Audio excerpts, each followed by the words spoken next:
여러분 안녕하십니까. 1월 15일 수요일 KTV 뉴스 시작합니다. 고위공직자 범죄수사처가 오늘 오전 윤석열 대통령을 체포했습니다. 취재기자 연결해서 자세한 소식 들어보겠습니다. 네, 이혜진 기자 자세한 소식 전해주시죠. 네, 공수처는 오늘 오전 10시 33분쯤 서울 용산구 한남동 관저에서 윤석열 대통령에 대한 체포영장을 집행했다고 밝혔습니다. 공수처는 곧바로 윤 대통령을 연행했고 경호 차량은 약 20분 뒤 공수처 조사실이 있는 정부 과천청사에 도착했습니다. 공수처 주변에 경찰 기동대가 배치됐고 청사 주변 경호도 강화돼 있습니다. 피의자 조사는 오전 11시부터 공수처 영상녹화 조사실에서 시작됐습니다. 공수처는 이재정 차장이 조사를 진행 중이며 조사 전 면담, 이른바 티타임은 없었다고 밝혔습니다. 형사소송법에 따라 수사기관은 피의자 진술을 영상으로 녹화할 수 있고 녹화한다는 사실은 미리 알려야 합니다. 조사가 시작될 때부터 끝날 때까지 모든 과정을 녹화해야 하고 녹화가 끝나면 원본을 봉인해 피의자로부터 서명을 받아야 합니다. 피의자나 변호인이 요구하면 녹화된 영상을 재생할 필요가 있습니다. 이런 가운데 공수처는 윤 대통령 조사를 위해 200종 넘는 질문지를 준비한 걸로 알려졌습니다. 조사가 끝나면 경기 의왕시 서울구치소에 구금합니다. 48시간 내 구속영장을 청구하지 않으면 즉시 석방해야 합니다. 추가 소식이 들어오는 대로 계속 전해드리겠습니다. 지금까지 용산 대통령실에서 전해드렸습니다. 윤석열 대통령은 체포영장이 집행된 직후 직접 입장을 발표했습니다. 공수처의 수사를 인정하진 않지만 불미스러운 유혈 사태를 막기 위해 출석에 응했다고 밝혔습니다. 계속해서 최영은 기자의 보도입니다. 넥타이 없는 정장 차림으로 카메라 앞에 선 윤석열 대통령이 입을 열었습니다. 윤 대통령은 수사권이 없는 기관에 영장이 발부되고 절차를 강압적으로 진행하는 상황이 개탄스럽다며 공수처를 인정할 수 없다는 점을 거듭 강조했습니다. 하지만 공수처 출석에 응하는 이유는 유혈 사태를 막기 위한 거라고 설명했습니다.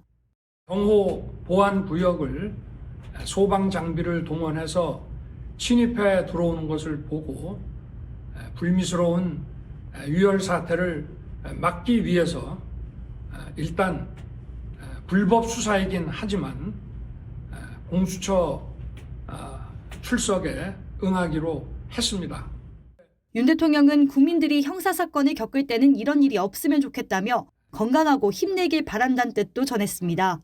공수처가 오전 10시 33분 대통령 체포영장이 집행됐다고 공지한 직후 대통령실은 이 같은 영상 메시지를 공개했습니다. 윤 대통령이 공식적으로 모습을 나타낸 건 지난달 14일 영상 메시지를 낸 이후 한 달여 만입니다.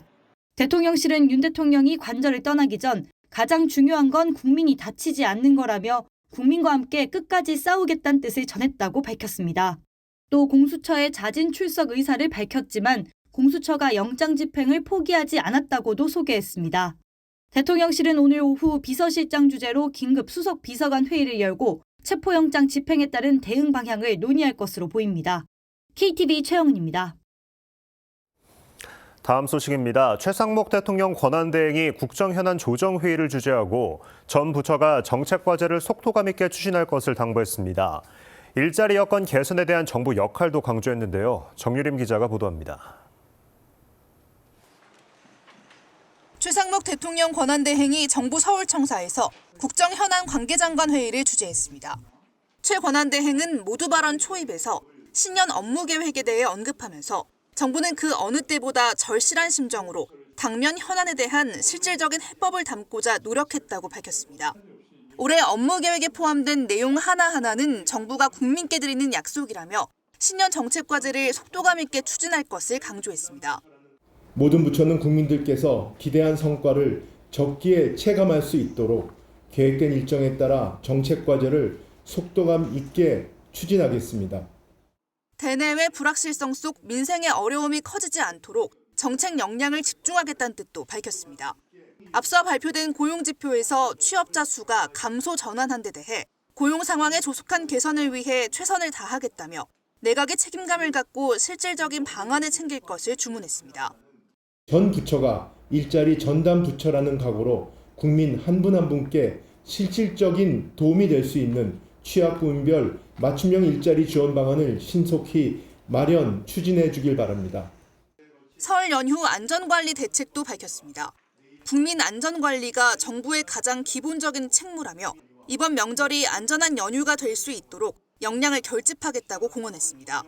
미국 신정부 출범으로 자동차 산업에 영향이 미칠 것이란 우려와 관련해서는 산업계와 긴밀히 협력해 비상 상황을 정면 돌파하겠다고 강조했습니다. 이어 다음 주 중으로 국가바이오위원회를 정식 출범해 바이오 정책 방향과 전략을 논의하겠다는 청사진도 제시했습니다. 이날 회의에서는 설 연휴 안전관리 대책을 비롯해 친환경차 2차 전지 경쟁력 강화 방안, 제약 바이오벤처 혁신 생태계 조성 방안 등이 폭넓게 논의됐습니다. KTV 정유리입니다. KTV 뉴스를 마칩니다. 저희는 내일도 국정 소식을 한 걸음 더 빠르게 전해드리겠습니다. 함께해 주신 여러분 고맙습니다.